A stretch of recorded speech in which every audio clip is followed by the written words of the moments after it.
연성결 김용원저 학원 제1장.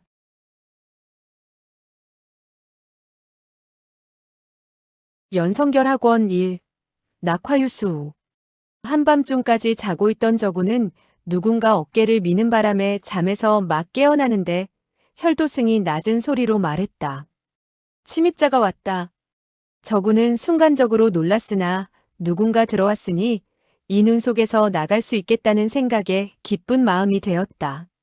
낮은 소리로 혈도노조에게 물었다. 어디죠? 혈도승은 서쪽을 향해 머리짓을 하며 말했다. 넌 소리 내지 말고 누워있어. 적의 무술은 상당히 강해.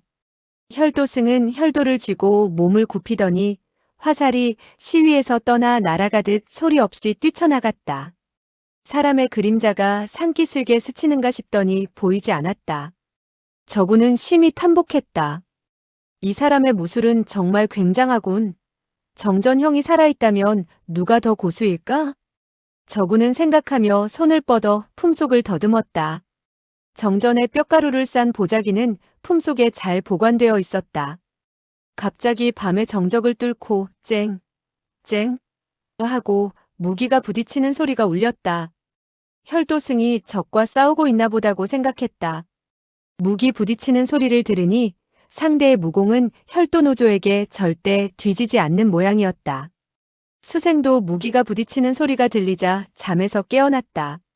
산골짜기는 온통 흰 눈으로 덮여 있었고 은빛 같은 달빛은 흰 눈에 반사되어 비록 깊은 밤이었지만 새벽빛이 돋는 듯했다.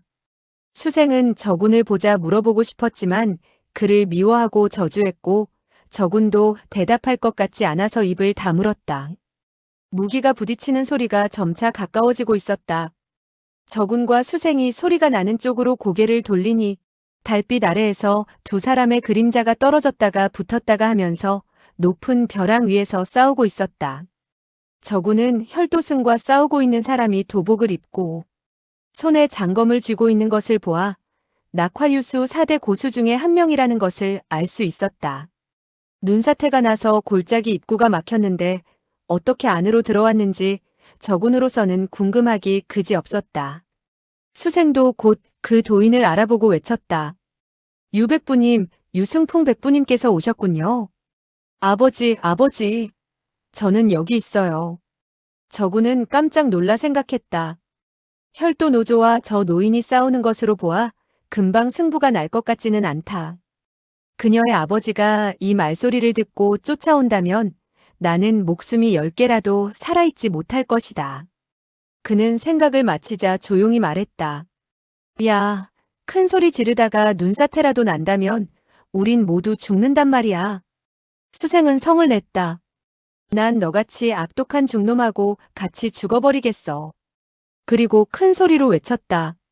아버지, 아버지. 저는 여기 있어요. 저구는 큰 소리로 말했다. 눈사태가 나면 내 아버지도 죽는다고. 내 아버지를 죽일 작정이냐? 수생은 아차하며 입을 다물고 생각했다. 우리 아버지의 재주가 얼마나 좋은데. 눈사태가 났지만 다른 사람들은 몸을 피했고 유승풍 백부는 골짜기로 뛰어들었다. 유백부가 들어올 수 있었다면 아버지도 들어올 수 있겠지. 소리질러 눈이 무너지면 기껏해야 나와 이 악독한 중놈만 압사할 것이고 아버지에겐 분명 지장이 없을 것이다. 이 악독한 중놈이 이렇게 흉악한 것을 보니 유백부를 죽이고 난다면 나도 살아남지 못할 거야. 그녀는 생각을 마치고 나자 더욱 큰 소리로 소리를 질렀다. 아버지, 아버지. 저는 여기 있어요. 저구는 어떻게 그녀를 저지할지 몰랐다. 흘긴 머리를 돌리니 혈도노조와 유승풍은 더욱 격렬한 싸움을 벌이고 있었다. 저구는 자세히 살펴보았으나 혈도노조의 혈도와 유승풍의 검 중 어느 것이 우세를 차지하고 있는지 도저히 알 수 없었다. 그런데 수생이 이제 아버지를 부르다가 말을 바꾸어서 사촌 오라버니, 사촌 오라버니 하고 소리치자 정말로 화가 나서 외쳤다. 이 계집애야. 입 다물지 않으면 너의 혀를 잘라버리겠다. 수생은 말했다. 그래도 나는 부를 거야. 누가 뭐래도 나는 부를 거야. 또 큰 소리로 외쳤다. 아버지, 아버지, 저 여기 있어요. 그러나 저군이 진짜로 공격해 올까봐 일어나서 돌을 들어 몸을 방어했다. 그녀는 저군이 움직이지 않고 가만히 누워있는 것을 보고 떠오르는 생각이 있었다. 이 악독한 중놈의 다리가 이미 나와 사촌 오라버니에 의해서 부러졌어. 그 상처가 깊어서 움직이지도 못하는데 뭐가 겁이 나서 그를 죽이지 않지? 이어서 생각했다. 난 정말 바보야. 혈도노조가 몸을 둘로 나눌 수 없는 이상 이 조그만 악승을 도와줄 수 없을 텐데 말이야. 그녀는 돌을 들고 힘껏 저군의 머리 부근을 향해서 던졌다. 저군은 저항할 방법이 없어 몸을 굴려 피할 수밖에 없었다. 돌이 얼굴을 스치며 바로 옆에 눈에 박혔다. 수생은 일격에 적중하지 못하자 다시 돌을 들고 던졌다. 저군은 이번엔 피하지 못하고 배에 돌을 맞았다. 그리고 곧바로 다시 날아온 돌이 부러진 다리의 정강이에 맞았다. 저군은 너무나 아파서 길게 신음소리를 냈다. 수생은 크게 기뻐하며 돌을 들어 또 던지려고 했다. 저군은 그녀가 계속해서 돌을 던지면 자신이 살아남지 못할 것이라고 생각하고 역시 돌을 하나 집어들고 소리쳤다. 이 계집애야. 내가 다시 나에게 돌을 던지면 내가 먼저 너를 짓이겨 죽여줄 테다. 그러나 수생이 다시 돌을 던지자 저군도 역시 수생을 향해 돌을 던졌다. 수생은 재빨리 몸을 피했으나 돌이 귓가를 스치면서 살갗이 약간 벗겨졌다. 그녀는 놀라 다시는 돌을 던지지 못하고 몸을 돌려 나뭇가지 하나를 주워들고 건법을 써서 그의 어깨를 찔렀다. 그녀가 배운 건법은 심오한 것이었다. 비록 나뭇가지였지만 한 번만 찔려도 목숨에 위협을 줄 수 있었다. 저군이 설령 온전한 몸이었다고 해도 그녀의 공격을 피하기가 힘들었을 것이다.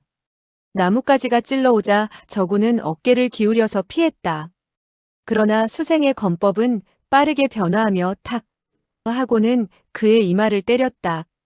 저군은 별똥이 튀었다. 수생이 욕을 했다.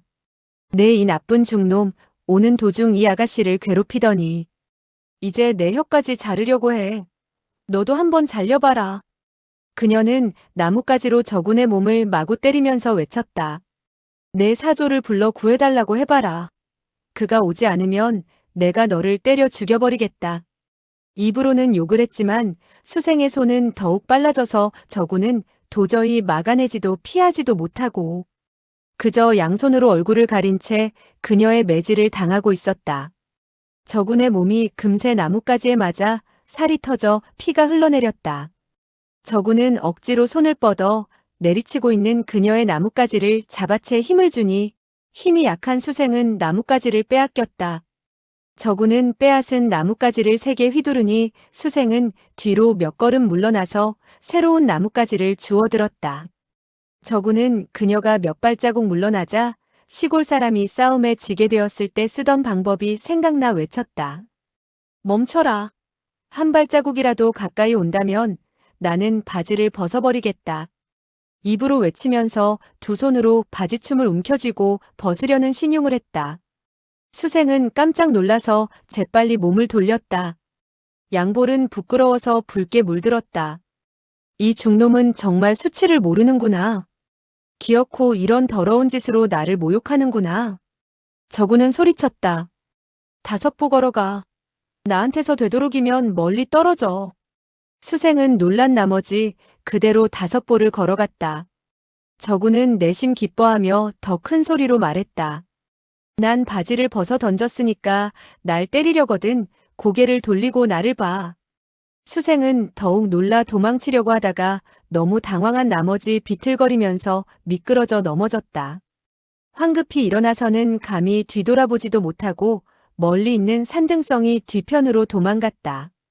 저군은 멀어져가는 수생을 바라보다가 다시 절벽 위를 쳐다보았다. 유승풍과 혈도노조는 절벽 위에서 여전히 혈투를 벌이고 있었다. 그들이 싸우고 있는 곳은 저군이 있는 지면으로부터 7, 80장이나 올라가 있었다. 그리고 그들이 서 있는 곳은 깎아지른 절벽의 중간으로 만약 둘 중 한 명이라도 발을 잘못 디디면 땅에 떨어져 죽을 것이었다. 저군이 둘의 싸움을 정신없이 바라보고 있는데 수생이 산 뒤쪽에서 외치는 소리가 들렸다. 아버지, 아버지. 빨리 오세요. 그녀가 몇 마디 외치자 동남쪽의 산골짜기에서 노쇠한 음성이 들려왔다. 우리 예쁜 조카 수생이 아니냐? 아버지는 약간 부상을 입었다. 곧 오실 것이다. 수생은 말하는 사람이 바로 낙화유수 중 둘째인 화철간임을 알자 급히 말했다. 화백부, 아버지는 어디 계세요? 어떻게 부상당했죠? 눈 깜짝할 사이에 화철간은 이미 수생의 곁으로 날아와서 말했다. 눈사태가 났을 때 산봉우리에 있던 돌이 600부의 머리 위로 떨어지는 것을 쳐내셨다. 단지 그 돌이 너무 무거워서 손을 약간 삐셨을 뿐이야. 수생이 말했다. 악독한 중놈이 저쪽에 있는데. 벗었어요. 화백부 빨리 가서 죽여버려요. 화철간이 말했다. 좋아 어디 있지? 수생은 저군이 누워있는 쪽을 손으로 가리켰는데 여전히 고개를 돌리지는 않았다. 화철간이 저군을 죽이려고 가려는데 절벽 위에서 창, 창, 창 하는 소리가 나서 고개를 들어보니 혈도노조의 혈도와 유승풍의 검이 엉켜있고 둘은 꼼짝도 하지 않는 것으로 보아 두 사람은 이미 내공을 겨루고 있다는 것을 알 수 있었다. 화철간은 생각했다. 악독한 혈도승이 이처럼 맹렬스러운 것을 보니 유현재가 우세를 점할 것 같지 않군. 내가 끼어들지 않을 수 없구나. 여러 명이서 한 명을 공격한다는 것이 비록 수치스럽지만 이 혈도승과 혈도문의 악행이 워낙 높으니 만일 내가 이 혈도승을 죽일 수 있다면 수치스러움을 면할 수 있을 것이다. 그는 몸을 돌려 절벽의 뒤쪽 등성이를 따라 나는 듯 올라갔다. 수생이 놀라 외쳤다. 화백부 뭘 하세요? 한마디 말을 뱉는 순간 그녀는 이미 답을 얻고 있었다. 화철간은 소리 없이 절벽을 기어 올라가고 있었다. 그는 오른손에 강철로 만든 단창을 쥐고 석벽을 창끝으로 찌르면서 몸을 날렸고 그 모습은 유승풍이나 혈도노조보다 훨씬 고명해 보였다.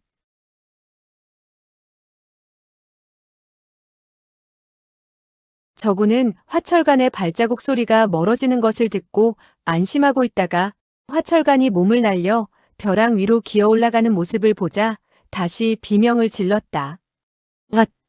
이때의 유일한 희망은 화철간이 벼랑에 다 올라가기 전에 혈도승이 유승풍을 죽인 후 몸을 돌려 화철간과 싸우는 것이었다. 그렇지 않으면 한 사람이 두 사람을 상대로 싸우는 것이 되므로 혈도노조가 패할 것은 불을 보듯 뻔했다.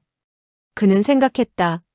이 유승풍이라는 자와 화씨성을 가진 자는 모두 영웅호걸들이지만 혈도노조는 분명히 포각무도한 악인이다. 그런데 난 도리어 나쁜 사람이 좋은 사람을 죽이기를 바라고 있으니 에이, 이것은 너무나 잘못된 마음이지. 한편으로는 자책하면서 한편으로는 걱정되어 마음속이 정말로 혼란스럽기만 했다. 이때 화철간은 이미 벼랑 위에 올라서 있었다. 혈도승은 내공을 운행하며 유승풍과 싸우고 있었다. 내공의 힘은 마치 바다 위 파도가 한 번은 가볍게 때리고 지나갔다가 다시 세차게 몰아쳐 오듯 점점 강해졌다. 유승풍은 태극무술의 명수로 평생 동안 외유내강의 도리를 연구했으므로 아무리 기를 모아 공격해와도 그는 내공의 힘을 하나하나의 둥근 원으로 만들어 끊임없이 쏟아져 들어오는 혈도노조의 내공을 없애 나갔다. 혈도노조는 먼저 기선을 잡고 승리하려 했다. 혈도승의 내공이 비록 강맹하고 변화무쌍했으나 유승풍을 단시간에 물리친다는 것은 불가능했다. 두 사람은 모두 정신을 집중하고 있었기 때문에 화철간이 절벽을 타고 올라온 것을 모르고 있었다. 화철간은 두 사람의 머리에서 하얀 김이 모락모락 올라오는 것을 보고 이미 내공을 많이 소모했음을 알고는 살며시 혈도승의 뒤로 가서는 단창을 들어 혈도승의 뒷머리를 바람을 가르며 내리쳤다. 혈도승은 자신의 등 뒤에서 매서운 기운이 자신을 내리치는 것을 느꼈다. 그러나 그의 손에 쥔 혈도는 유승풍의 장검과 맞대고 있었기 때문에 한치도 움직일 수 없었는데 어찌 화철간의 단창을 피할 수 있겠는가. 그는 재빠르게 마음을 굴렸다. 어차피 죽는 마당이다. 차라리 스스로 떨어져 죽을지언정 적의 손에 죽을 수는 없다.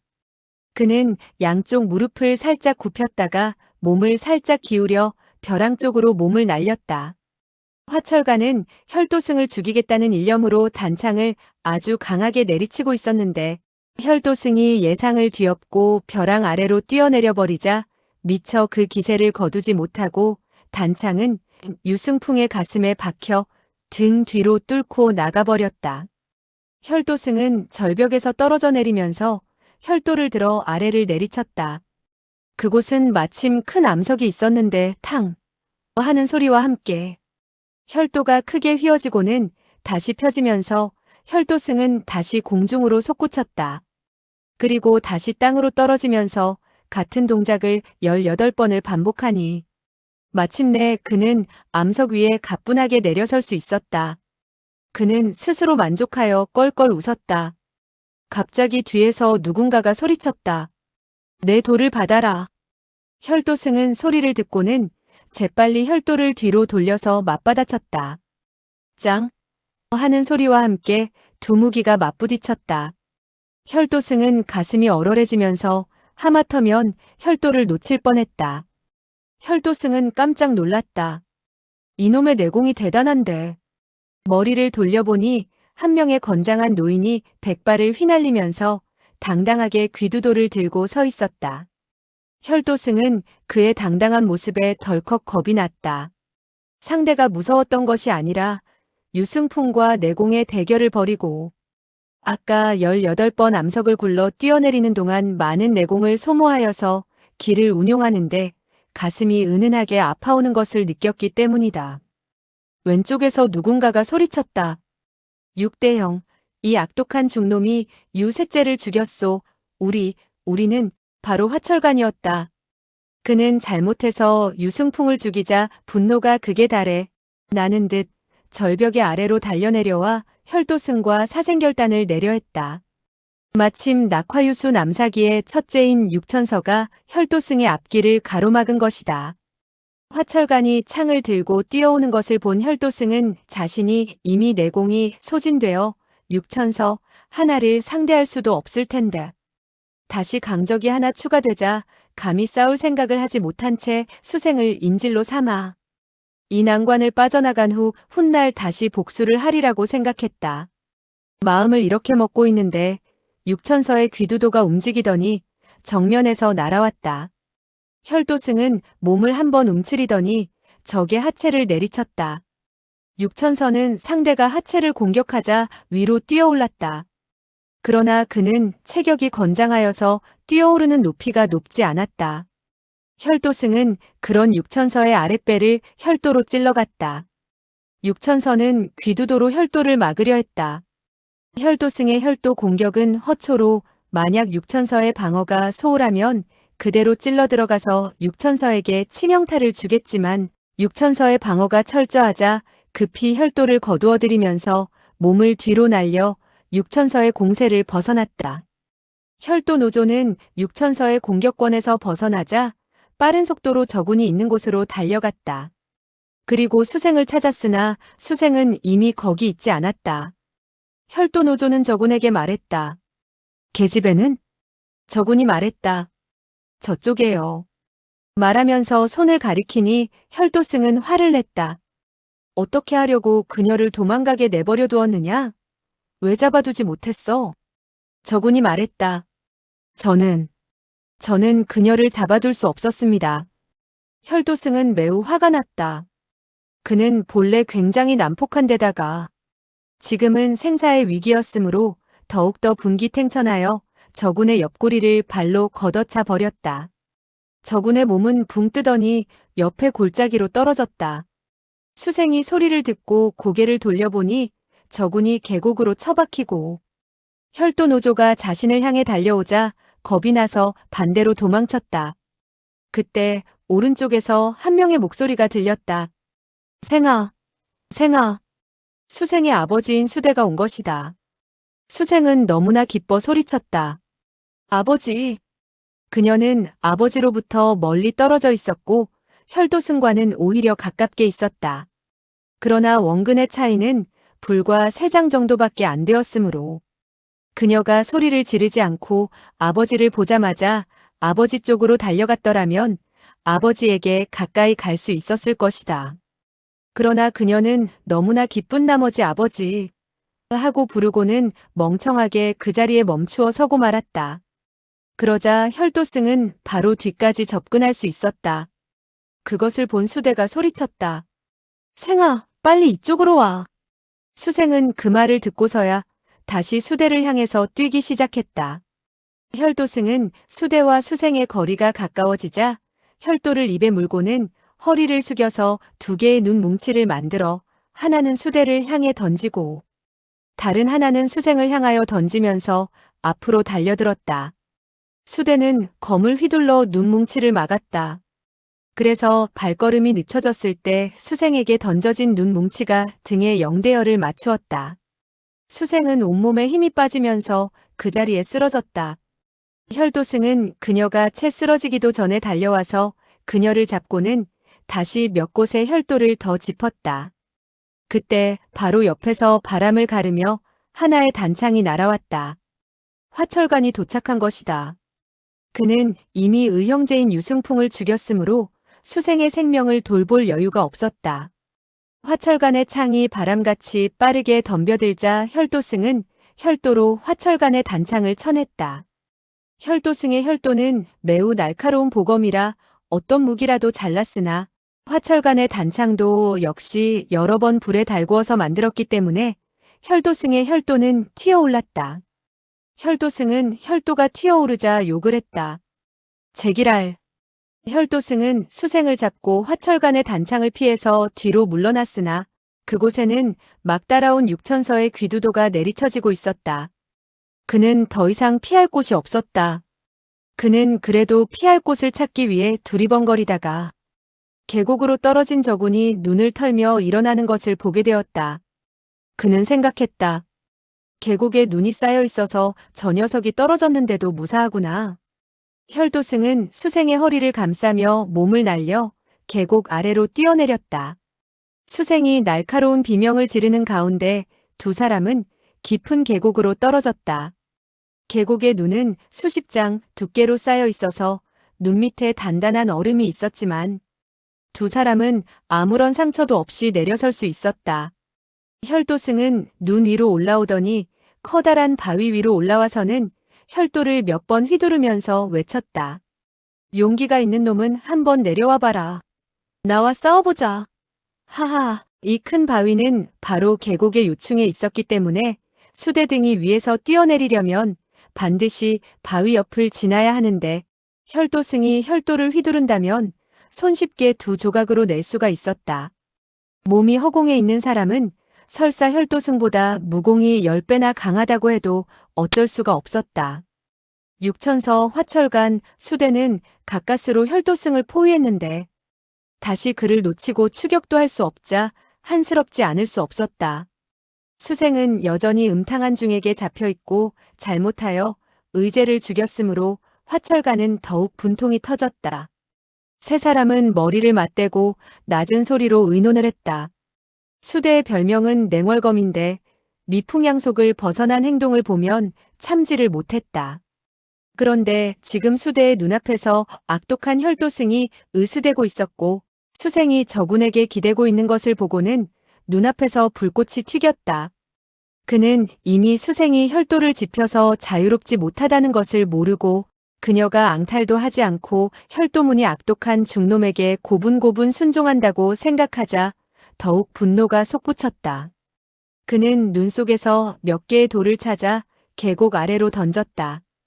그의 팔힘은 매우 강했으므로 더구나 위에서 아래로 던졌기 때문에 그 위력은 무척 강했다.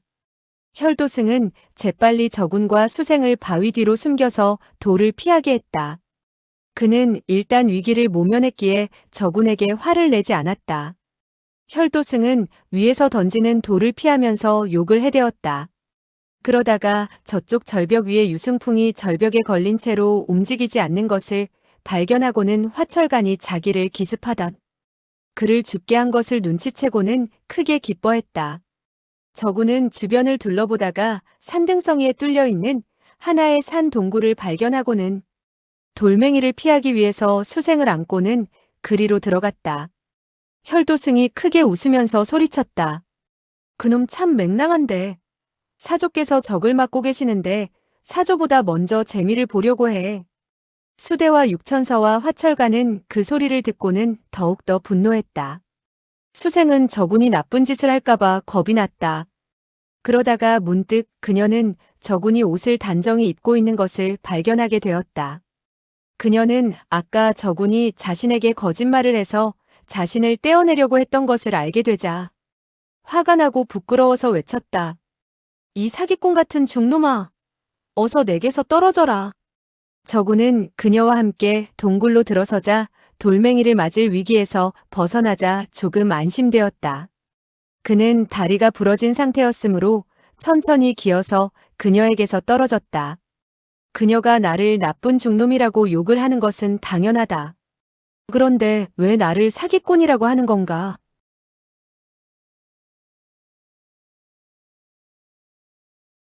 이렇게 시간이 흘러 날은 점점 밝아졌다.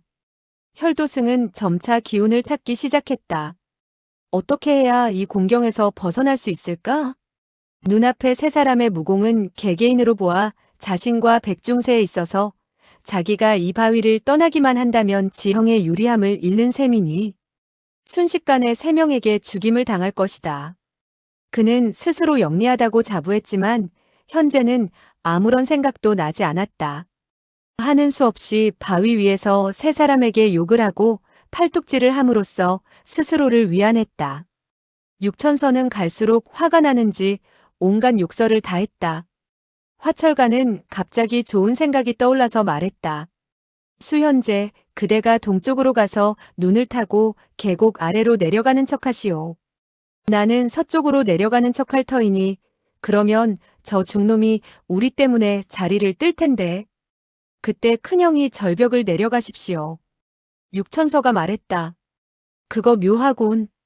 수대가 말했다. 그가 우리를 막지 않는다면 정말로 우리가 눈을 타고 내려가면 될 것이오. 그와 화철가는 즉시 좌우로 나뉘어 달려갔다.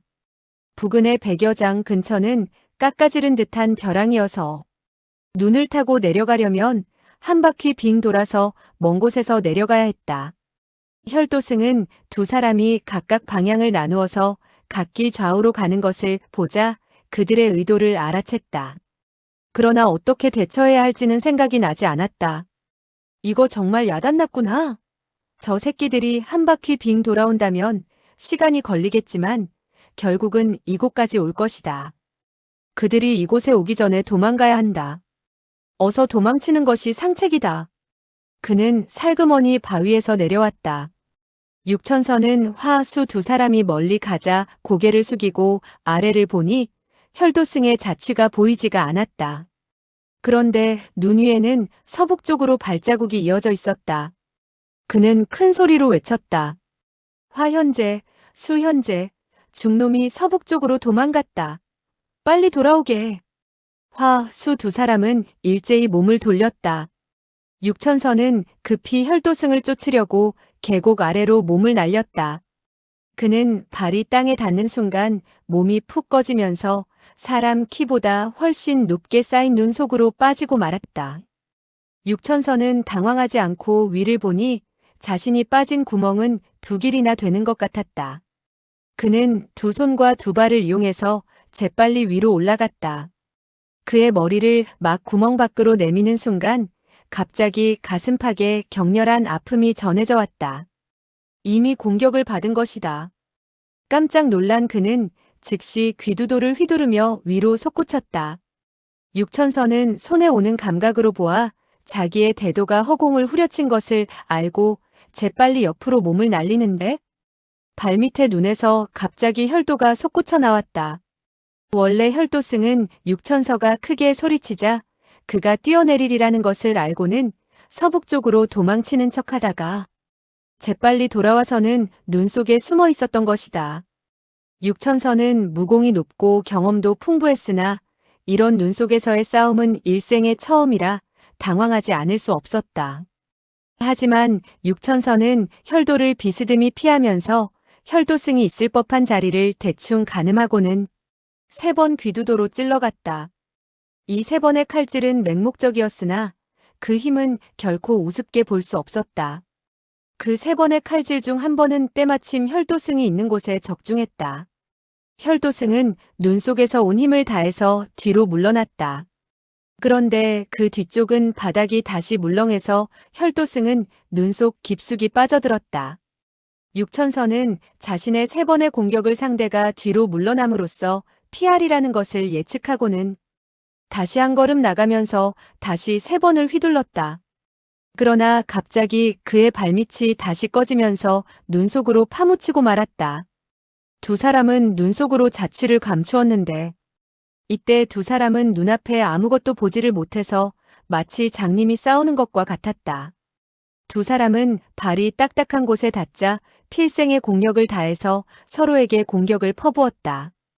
이때 그들의 머리 위로는 10여 장이나 되는 눈이 쌓여 있었다. 두 사람 중 한 명이 위로 올라가려 한다면 하체를 수비할 수 없게 되므로 상대의 공격에 허리가 잘릴 것이기 때문에 상대를 죽이기 전에는 아무도 위로 올라갈 수 없는 지경이었다. 저구는 밖이 갑자기 조용해지자 고개를 동굴 밖으로 내밀어 밖을 살펴보았다. 이때 혈도노조는 어디에도 없었다. 단지 동굴 옆에 바위 옆에 눈이 조금씩 들썩거릴 뿐이었다. 고개를 들어보니 수대와 화철간이 계속해서 눈 속을 주목하고 있는 것을 보고는 마침내 혈도노조와 육천서가 눈 속에서 사투를 벌이고 있다는 것을 알 수 있었다. 수생도 고개를 내밀어 밖을 살펴보았다. 아버지는 정신을 모아 아래를 내려다보고 있었다. 거리가 상당히 떨어져 있어 감히 크게 외쳐 도움을 청할 수 없었다. 화, 수 두 사람은 어떻게 하든 육천서를 도와 혈도승을 요절내고 싶었으나 아무런 방법이 없었다. 수대가 말했다. 둘째 형님, 제가 아래로 뛰어내리겠습니다. 화철가는 급히 말했다. 그건 안 된다. 그건 안 돼. 자네가 눈 속으로 뛰어든다면 어떻게 공격을 할 텐가? 눈 속에서는 아무것도 보이지 않는데 어떻게 혈도승에게만 공격을 할 수 있겠는가? 화철가는 스스로 유승풍을 죽인 것을 생각하고는 마음이 다시 착잡해졌다. 지금의 이 상황을 그 역시 모르는 것은 아니었다. 눈 밑으로 뛰어든다면 적은 고사하고 자기 편조차도 구분할 수가 없고 오로지 마구 무기를 휘둘러대는 방법밖에 없었던 것이다.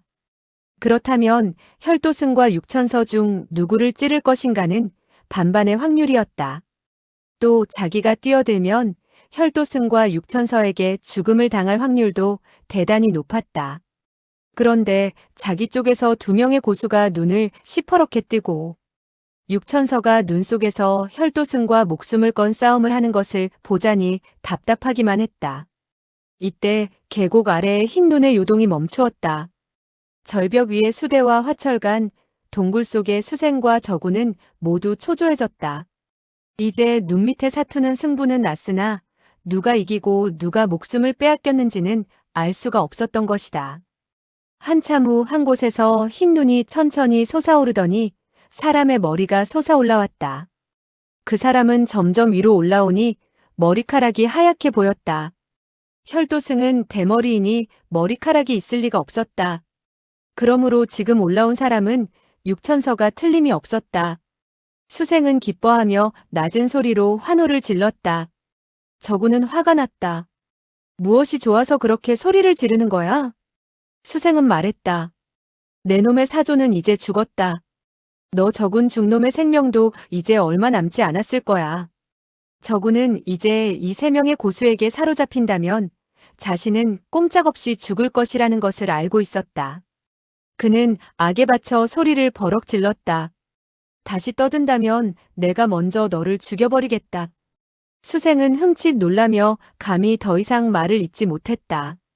그녀는 혈도승에게 혈도가 찍힌 이후 움직일 수조차 없었으며 저구는 비록 다리가 부러졌지만 그녀를 죽이려고 한다면 아주 쉬운 일이었다.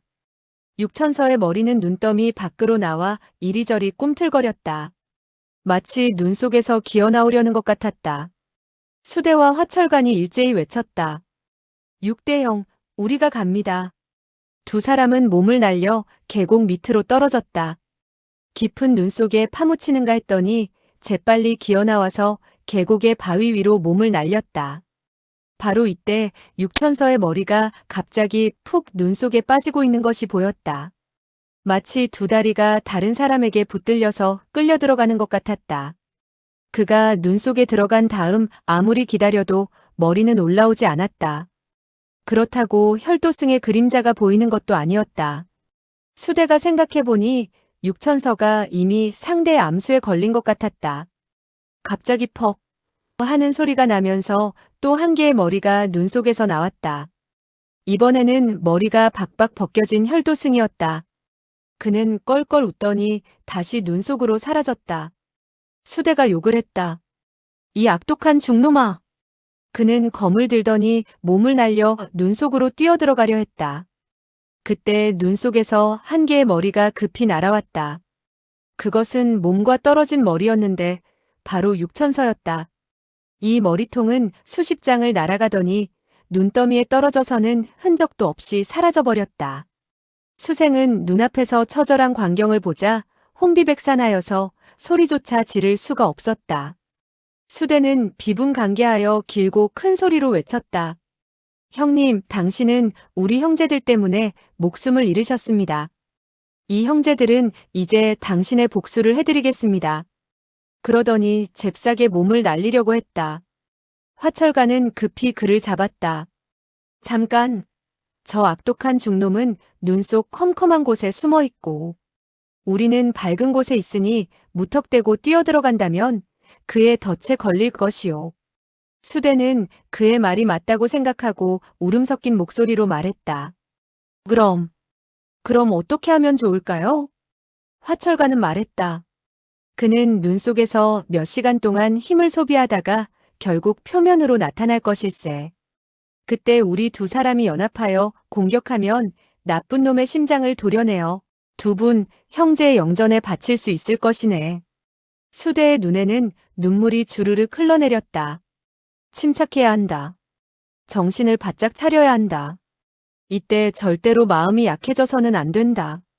적을 앞에 두고 있는데 쓸데없는 생각을 하거나 마음이 약해질 수는 없다.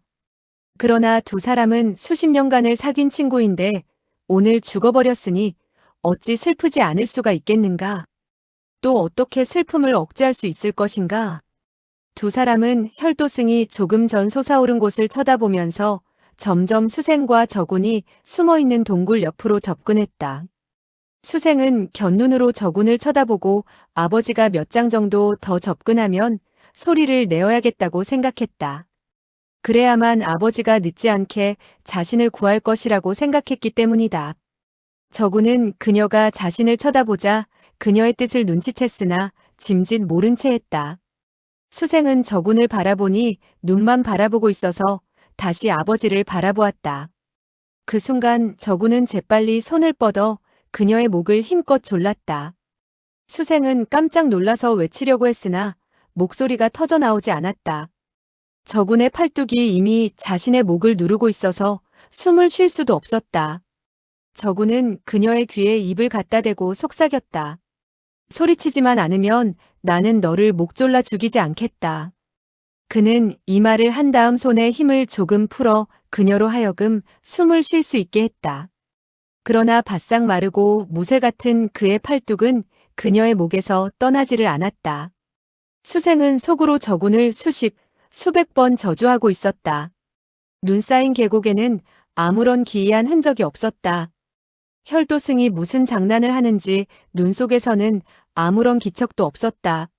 화철관과 수대는 혈도승이 숨도 쉬지 않고 눈 속에서 오랫동안 숨어있자 놀라지 않을 수 없었다. 그는 눈 속에 들어간 다음 곧바로 혈도로 큰 동굴을 하나 파서 손으로 다둑거려 견실하게 만들어 놓아서 공기를 저장할 수 있는 곳을 만든 것이다. 그리고 매번 호흡이 답답해지면 재빨리 그 동굴에 머리를 넣어서 숨을 쉬었던 것이다.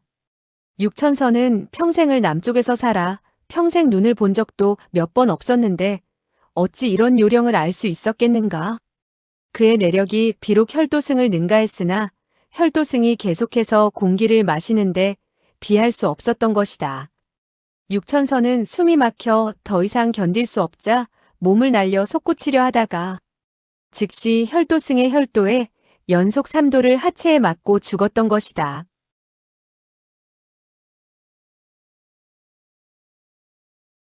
수대와 화철가는 오랜 시간을 기다렸지만 혈도승이 나타나지 않자 더욱 의아해졌다. 수대가 말했다. 이 중놈은 아마 상처를 입고 눈 속에서 죽은 모양입니다. 화철가는 말했다.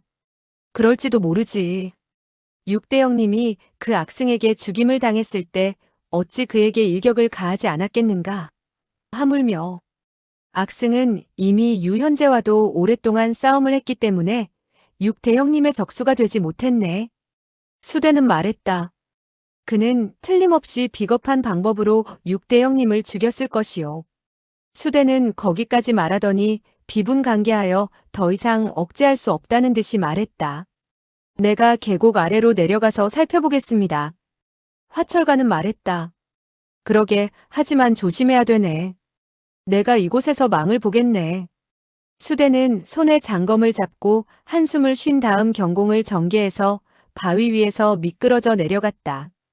이 설곡은 사방이 극히 높은 봉우리로 둘러싸여 있었고 수백 년 동안 햇빛이 비치지 않았기 때문에 계곡 바닥은 비록 눈으로 쌓여 있었지만 벌써 눈과 얼음이 혼합되어서 마치 땅과 같았다. 위에서 아래로 뛰어내리면 그 힘으로 눈더미를 뚫고 들어가지만 경공을 전개하여 빠르게 걸어가면 눈 속에 빠지지는 않았다. 화철관이 소리쳤다. 정말 멋있는 경공이네. 수현재, 그 악독한 중놈을 조심하게. 그 말이 채 끝나기도 전에 푹석 하는 소리와 함께 수대의 몸 바로 옆에서 한 사람이 눈을 뚫고 나왔다. 바로 혈도노조였다. 그의 두 손에는 아무런 병기도 들려있지 않았다. 혈도승은 외쳤다. 사내 대장부의 싸움은 항상 공평해야 한다. 너의 손에는 검이 들려있고 나는 빈손이니 너도 어서 검을 버리고 맨손으로 대결해보자. 수대가 대답하기 전에 화철관이 먼저 소리쳤다. 내 놈 같은 악독한 중놈을 죽이는데 무슨 놈의 공평이 필요하겠느냐? 수대는 이 악승이 가지고 있던 혈도를 틀림없이 육천서와 싸울 때 잃어버렸을 것이라고 생각했다. 계곡에는 눈이 수십 장이나 쌓여 있었기 때문에 그가 혈도를 찾지 못한 것이라고 생각했다. 혈도승의 손에 아무런 병기도 존재하지 않자 수대는 어느 정도 마음이 놓였다. 수대는 혈도승이 다시 눈 속으로 도망치지 못하게 하는 것이 중요하다고 생각하고 외쳤다. 이 악승아, 내 딸은 어디에 있느냐? 혈도승은 말했다. 그 계집애가 숨겨져 있는 곳은 내 놈이 열흘이고 한 달이고 찾아도 못 찾을 것이다. 만일 나에게 도망갈 길을 열어준다면 내가 즉시 알려주겠다. 그러면서 발을 계속 움직여 뒤로 물러섰다. 잠시 이놈을 속이자. 먼저 딸이 어디 있는지 알아내야겠다. 수대는 생각하며 말했다.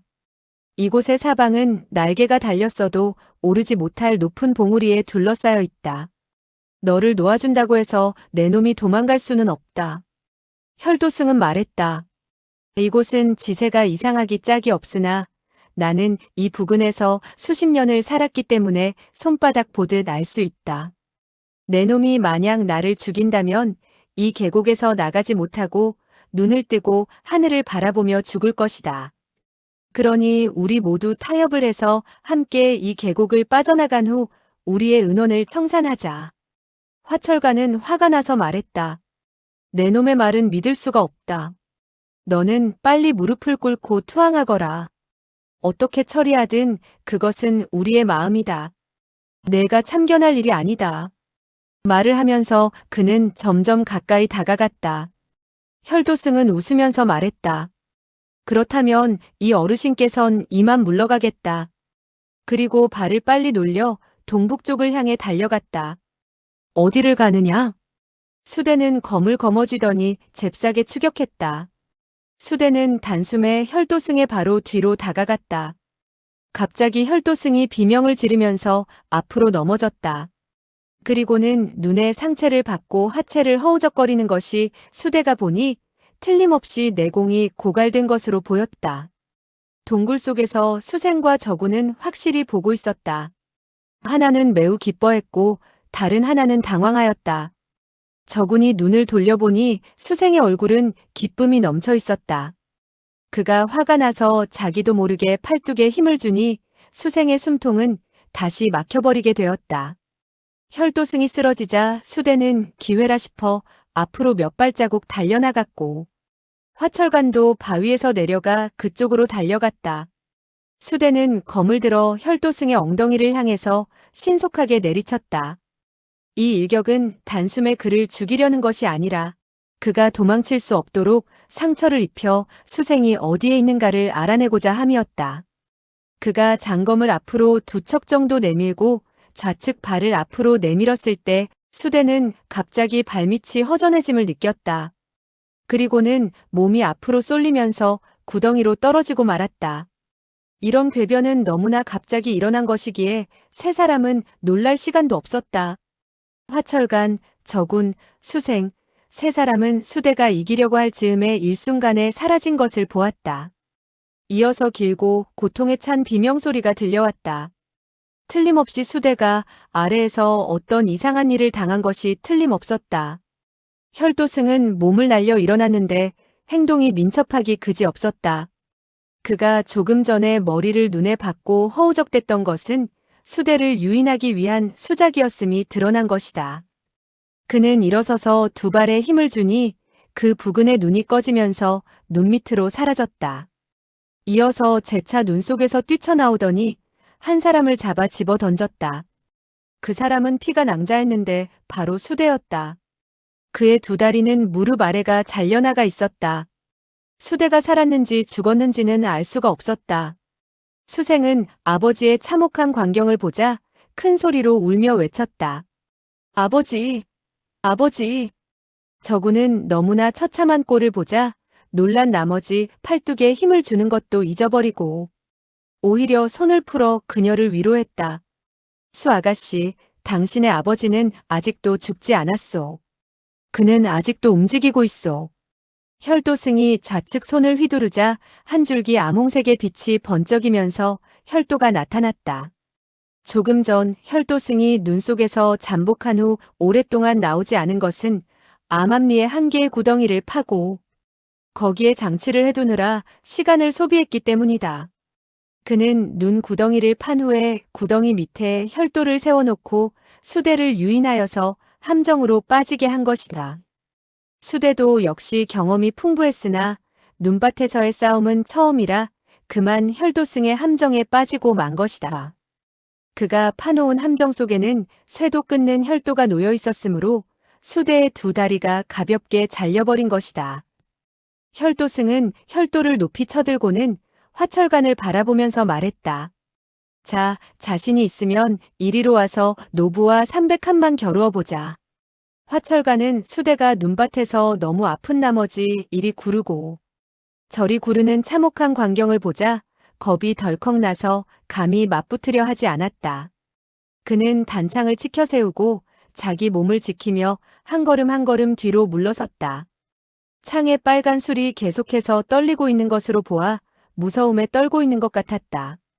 혈도승은 일갈하며 앞으로 두 걸음을 다가왔다. 화철관은 급히 두 발자국 뒤로 물러섰다.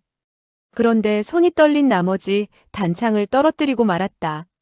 그는 다시 단창을 급히 주워들고는 뒤로 물러섰다. 혈도승은 계속해서 세 명의 절정 고수와 싸우느라고 기진맥진해 있는 상태였다. 만약 화철관과 다시 겨룬다면 1초씩도 지탱해낼 자신이 없었다.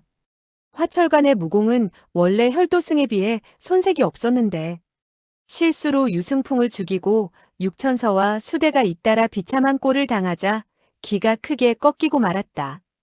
혈도승은 그가 이렇게 무서움에 떨고 있는 것을 보자 의기양양해서 외쳤다.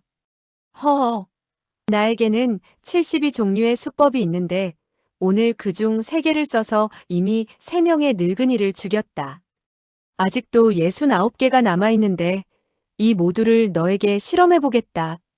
화철가는 평생을 강호에서 지내왔기 때문에 평소라면 이러한 허풍에 넘어갈 리가 없었으나 지금은 혈도승이 악독한 방법 69개를 자신에게 펼친다고 하자 중얼거렸다. 69개, 69개. 그렇게 생각하니 두 손은 더욱 심하게 떨려왔다. 혈도승은 이때 내공이 고갈되어서 혈도를 들고 있는 것조차도 힘겨운 상태였다.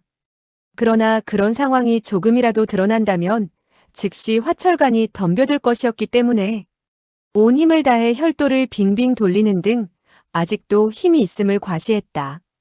그는 화철관이 도망칠 듯 하다가 다시 멈추어 서 있는 것을 보고는 속으로 생각했다.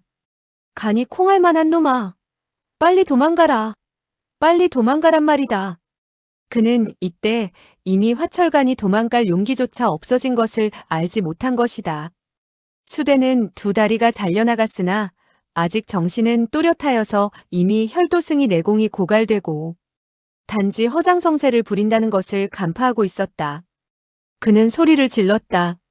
화형, 저놈을 당장 공격하십시오. 악독한 중놈은 내공이 고갈되어서 당신이 그를 죽이려고 한다면 그것은 손바닥을 뒤집는 것보다 쉬울 것이오. 혈도승은 내심 깜짝 놀랐다. 이 늙은이가 나의 허점을 간파했구나. 일이 참 더럽게 되어가는군. 그는 정신을 차리고 앞으로 나가면서 말했다. 맞다. 맞아. 나의 내공은 이미 소실되었다. 우리 저쪽 절벽에서 301만 붙어볼까? 가지 않는 놈은 겁쟁이이고 후레자식이다. 갑자기 그의 뒤에 동굴에서 수생의 울음소리가 들려왔다. 아버지, 아버지. 혈도승은 순간 좋은 계책이 떠올랐다. 지금 만약 수대를 죽인다면 내가 약해졌음을 스스로 시인하는 것이 된다. 내가 이 계집애를 끌어다가 수대에게 항복을 하라고 권해야겠다. 이 화시성을 가진 놈은 그렇게 되면 더욱 싸울 힘이 없어질 것이다. 그는 화철관을 향해 교활하게 웃더니 말했다. 가겠나? 가지 않겠나? 우리 한번 501만 붙어보자고. 화철관은 고개를 흔들며 다시 한 걸음을 물러섰다. 수대는 외쳤다. 그와 싸우시오. 그를 찌르시오. 당신은 육형님과 유셋째 형의 원수를 잊었단 말입니까? 혈도승은 껄껄 웃으면서 말했다. 덤벼라. 나는 아직도 69가지 기술을 펼치지 않았는데 이제야말로 너에게 그 수법을 써야겠다. 말을 하면서 그는 산 동굴로 들어가서 수생의 머리채를 잡고는 질질 끌고 나왔다. 그는 그녀를 끌고 나올 때 이미 숨을 헐떡거리는 것을 숨길 수 없게 되었다. 그는 수생을 수대 앞에 데려다 놓고는 외쳤다. 내 놈은 나의 내공이 소멸되었다고 했지. 어디 소멸되었는지 안 되었는지 보려무나. 그는 말을 하면서 수생의 우측 소매를 잡아당기니 찍 하는 소리가 나면서 소매가 찢어져 나갔다. 눈같이 하얀 팔뚝이 드러났다. 수생은 너무나 놀라 비명을 질렀지만 혈도를 찍혀 조금도 움직일 수가 없었다. 저구는 동굴에서 기어나오다가 이런 장면을 보고는 소리쳤다. 이 아가씨를 희롱하지 말아요. 혈도노조는 웃으면서 말했다. 하하하, 이놈아 걱정 마라. 사조는 절대로 그녀의 목숨을 건드리지는 않겠다. 그는 혈도를 높이 들어서 수대의 어깨에 살을 한 움큼 도려냈다. 그리고 물었다. 자, 나의 진기가 소멸되었느냐? 안 되었느냐? 수대의 어깨에서는 피가 낭자하게 흘렀다. 그는 또다시 수생의 좌측 소매를 찢어버렸다. 그리고 수대를 향해서 말했다. 나를 향해서 할아버지라고 3번 부르면 너의 딸을 희롱하지 않겠다. 수대는 그의 얼굴을 향해서 침을 뱉었다. 혈도승은 고개를 돌려 침을 피했다. 그러나 머리가 어지러워서 그는 비틀거렸다. 수대는 화철관을 바라보면서 말했다. 화형님, 빨리 손을 쓰십시오. 화철관도 혈도승이 비틀거리는 것을 보았으나 감히 덤비지를 못했다. 이놈은 잔꾀가 많으니 비틀거리는 것은 나를 유인하려는 수작일 것이다. 이럴 때일수록 신중해야 한다. 혈도승은 다시 수대의 좌측 어깨를 혈도로 내리찍으며 말했다. 빨리 나를 할아버지라고 불러라. 수대는 너무나 아파 죽을 지경이었으나 크게 외쳤다. 나는 죽을지언정 굴복하지는 않는다. 어서 나를 죽여라. 혈도승은 말했다. 나야말로 내 놈을 통쾌하게 죽도록 하지는 않겠다. 나는 내 놈의 손목을 자르고 살을 한 조각 벗겨서 나를 할아버지라고 부를 때까지 고통을 주겠다. 수대는 욕을 했다. 이 제기랄 놈이 개소리만 나불거리는구나. 혈도승은 그 말을 듣고는 외쳤다. 좋아. 내 놈의 딸이 당하는 꼴을 봐야 나를 할아버지라고 부르겠구나. 그는 말을 하자마자 수생의 치마를 잡아 찢어버렸다. 하얀 허벅지가 드러났다. 수대는 고통과 절망 속에 곧 기절할 것 같았다. 화형은 겁을 먹고 싸울 엄두조차 내지를 못하는구나. 이 악독한 중놈이 어떤 모욕을 준다 해도 나는 끝까지 버텨서 이놈과 싸워야 한다. 혈도승은 교활하게 웃으면서 말했다. 이 화시성을 가진 놈은 이제 곧 무릎을 꿇고 살려달라고 할 것이다. 나는 이자를 살려주어 앞으로 강호에 나가서 떠벌리게 할 작정이다. 내 놈의 딸과 내가 어떻게 알몸으로 껴안고 한 몸이 되었는가를 말이다. 화철간, 너는 항복하겠느냐? 그래야 착하지. 항복을 하면 나는 너를 살려줄 것이다. 나 혈도노조는 아직 항복한 자를 죽인 적은 없다. 화철간은 이 말을 듣자 투지를 더욱 상실했다. 그는 한마음 한뜻으로 이곳을 벗어나고 싶었다. 무릎을 꿇고 살려달라고 하는 것은 치욕스러운 일이지만 칼에 살점을 한 점 한 점 도려냄을 당하는 것보다는 나을 것 같았다.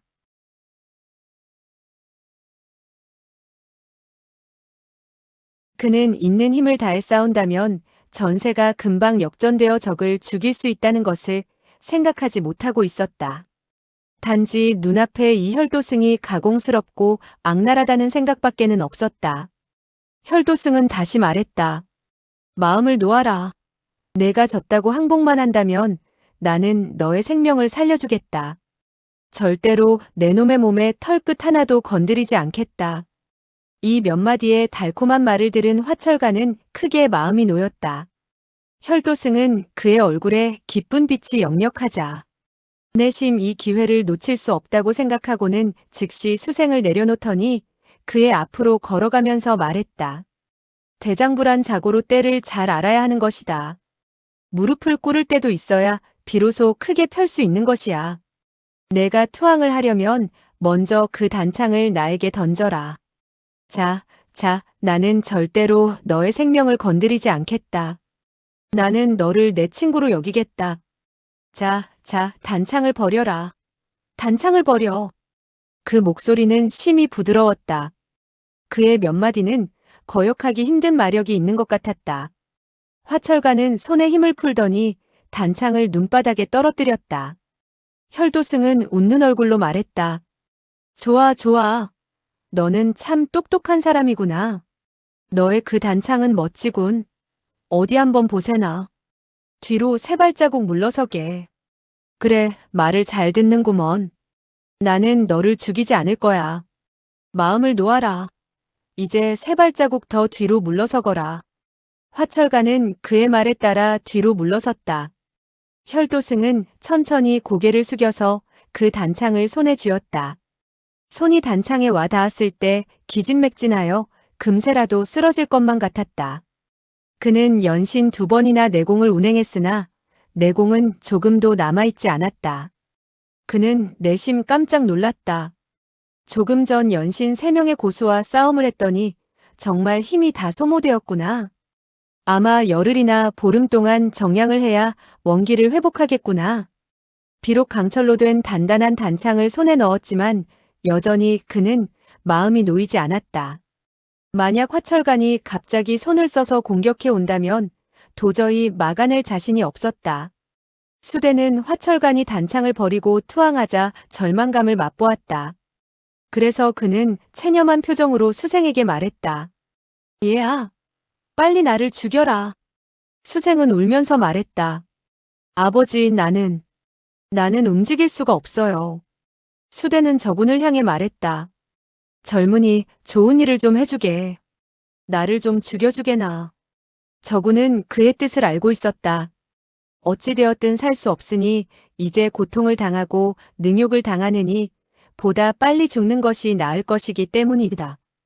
저군은 그의 뜻을 따르고 싶었으나 자기가 손을 쓰게 되면 적을 도와준 것이 되기 때문에 혈도승이 격노하여 자신을 죽일지도 모른다는 생각을 하자 머뭇거렸다. 수대는 다시 말했다. 생아, 내가 저 젊은이에게 부탁 좀 해다오. 빨리 나를 죽여달라고 말이다. 조금 더 지체하면 죽을래야 죽을 수도 없게 된다. 수생은 마음이 갈기갈기 찢어지는 것 같았다. 아버지는 죽으시면 안 돼요. 죽으시면 안 돼요. 수대는 화가 나서 말했다. 나는 지금 사는 것이 죽는 것만 못하다. 너도 지금까지 보아오지 않았느냐? 수생은 깜짝 놀라며 말했다. 네. 네, 아버지. 저도 아버지와 함께 죽겠어요. 수대는 다시 저군을 향해서 애원했다. 대사님, 자비를 베푸시어 나를 빨리 죽여주십시오. 내가 이렇게 악독한 중놈에게 살려달라고 애걸할 수도 없고, 내 딸이 그에게 능욕을 당하는 것은 차마 눈뜨고 볼 수가 없구려. 저군은 수대의 영웅적인 기계를 보고 심히 탐복했다. 이때 마음속에서 점점 의협심이 서서히 고개를 쳐들고 있었다. 그래서 좋은 목소리로 말했다. 좋습니다. 제가 당신을 죽여드리겠습니다. 노화상이 화를 내도 저는 두렵지 않습니다. 수대는 마음이 놓였다. 그는 비록 깊은 상처를 입고 있었지만 심기는 흩어지지 않았던 것이다. 수대는 낮은 소리로 말했다. 내가 큰 소리로 당신을 욕할 테니 당신은 단번에 나를 죽여버리십시오.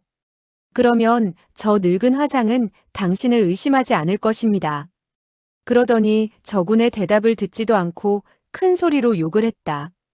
이 음탕한 어린 중놈아. 내 놈과 저 늙은 중놈은 지옥에 갈 것이다. 내 놈이 만약 약간의 양심이라도 남아있다면 빨리 혈도문을 벗어나야 한다. 이 작은 중놈아.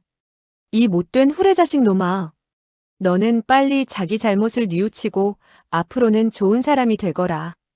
저군은 그의 욕지거리 속에 권계의 뜻이 담겨 있는 것을 알고 마음속으로 감격했다. 그는 몽둥이를 공중에서 몇 번 휘둘렀으나 좀처럼 내리칠 수가 없었다. 수대는 마음이 더욱 초조해졌다. 곁눈으로 보니 화철간이 무릎을 휘청거리더니 눈밭에 꿇어 앉아서 혈도승에게 머리를 조아리고 있었다. 혈도승은 몸에 남아있던 약간의 내력을 모아서 화철간의 등 뒤에 있는 영대열을 내리쳤다. 이 혈도를 찍느라 온몸의 힘을 다 소비했기 때문에 찍자마자 더 이상 힘이 남아있지 않았다. 화철간은 혈도가 찍히자 나뒹굴렀다. 혈도승 역시 두 무릎을 꿇고 천천히 땅에 대더니 거꾸러졌다. 수대는 화철간이 쓰러지자 마음속이 시큰해져 왔다. 자기가 죽으면 수생을 보호할 사람이 없었기 때문이다. 그는 암암리에 탄식했다. 가련한 내 딸아. 그는 이어서 저군을 노려보면서 욕을 했다. 이 개같은 놈아. 너는 어째서 나를 죽이지 않느냐? 저군은 화철간이 쓰러진 것을 보고 내심 혈도승이 금방 달려올 것이라고 생각했다. 그는 즉시 입술을 깨물고 있는 힘을 다하여서 막대기를 휘둘렀다. 수대의 머리통이 파괴되면서 일대 대엽은 이렇게 처참하게 죽어갔다. 수생은 울면서 외쳤다. 아버지, 아버지. 그러더니 정신을 잃었다. 혈도승은 수대가 죽기 직전에 욕을 해대자 저군이 화를 참지 못하고 그를 죽였다고 생각했다. 어차피 화철간을 제압한 이상 수대가 죽든 살든 아무런 상관이 없다고 생각했다. 형세가 이렇게 돌아가자 그는 득이양양하게 마음을 놓고 길게 웃었다. 그러나 자기의 웃는 목소리는 심히 이상했다. 단지 아악 소리만 날 뿐 목이 쉬어서 웃음이 나오지 않았다. 두 무릎은 갈수록 힘이 빠져 휘청휘청 몇 걸음 앞으로 나가더니 결국 눈바닥에 털썩 주저앉고 말았다. 화철가는 이런 상황을 보게 되자 크게 후회가 되었다. 수대의 말이 맞았군. 이 악독한 중놈은 정말로 진기가 소멸되었구나. 진작 이럴 줄 알았다면 단숨에 이놈을 요절내는 것인데 내가 어찌 이렇게 겁이 많아서 이런 꼴이 되었는가. 자기는 수십 년 동안 중원의 대업으로 이름을 날렸는데 이 용서받지 못할 적에게 무릎을 꿇고 살려달라고 애걸했으니 수치심이 물밀듯이 밀어 닥쳤다. 이때 그는 혈도를 찍혔는데 그 혈도를 풀기 위해서는 반나절은 걸릴 것 같았다. 혈도승이 만약에 진기가 소멸되지 않았다면 자신을 죽이지 않겠지만 그의 진기가 소멸되었으니 그가 힘을 차리는 즉시 자신을 죽일 것이라는 것을 알았으나 어찌 힘을 써볼 도리가 없었다. 그때 혈도승의 목소리가 들려왔다. 저구나. 이자를 빨리 죽여 없애라. 이자는 간사하고 악독하기 그지없어서 살려둘 수가 없다. 화철가는 외쳤다. 당신은 나의 생명을 살려준다고 하지 않았소. 당신은 절대로 항복하는 자는 죽이지 않는다고 해놓고 어찌 일구이언을 하는 것이요. 그는 항변해봤지만 아무 쓸모가 없다는 사실을 알고 있었다. 그러나 큰 재난이 다가오자 살기 위해서 발버둥을 치는 것이었다. 혈도승이 껄껄 웃으면서 말했다. 우리 혈도문의 고승들은 신이라는 두 글자를 마치 개똥과 같이 여기지. 내 놈이 나를 향해 고개를 숙이고 살려달라고 한 것은 내 놈 스스로가 나의 덫에 걸린 것이야. 하하하 저구나. 이자를 단칼에 처치해버려라. 이놈을 죽이지 않고 살려둔다면 위험하기 짝이 없다. 그는 화철간에 대해 단단히 걱정을 하고 있었다. 조금 전 혈도를 찌를 때 그의 내공은 평소에 일할도 되지 않아서 화철간의 무공이 높기 때문에 금세 그 혈도를 풀 수 있었을 것 같았기 때문이다. 그렇게 된다면 혈도승은 그에게 사로잡힌 고기 신세가 되는 것이다. 저구는 혈도승의 내력이 이미 소실되었음을 모르고 달리 생각했다. 내가 조금 전에 수대업을 죽인 것은 그를 고통에서 벗어나게 하기 위함이었다. 이 화대업은 멀쩡한데 내 어찌 그를 죽일 수 있겠는가. 그는 즉시 말했다.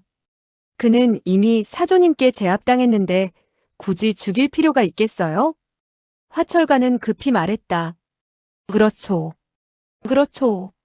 이 대사님의 말씀이 옳소.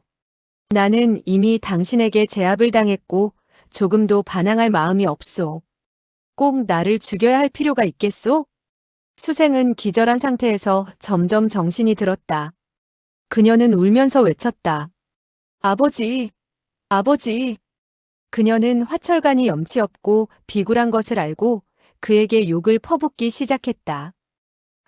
화백부 당신은 무림에서 이름이 쩌렁쩌렁한 인물인데 어째서 이렇듯 자기의 체면을 지키지 않나요?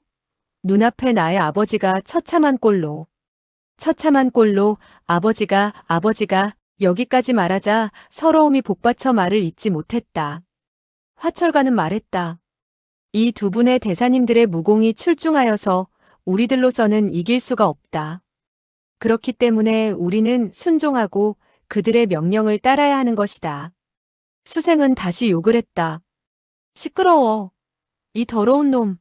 끝까지 명예를 지키지 못하는 놈아. 혈도승은 시간이 지나면 그만큼 위험이 뒤따를 것이라고 생각했다.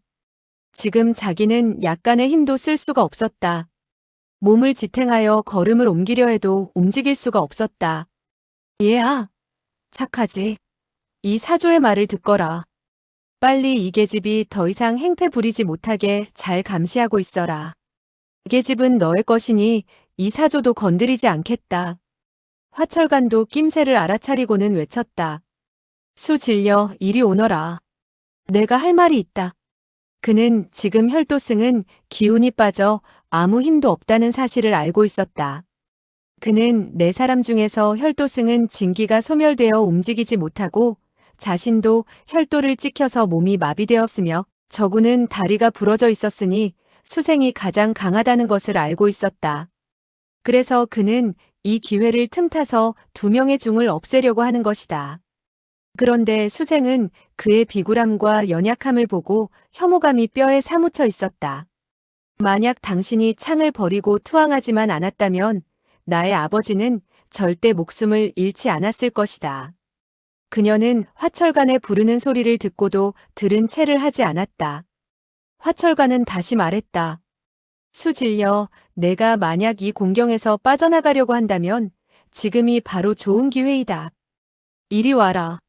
내가 할 말이 있다. 혈도승은 화가 나서 말했다. 너는 왜 그리 시끄럽게 떠드느냐?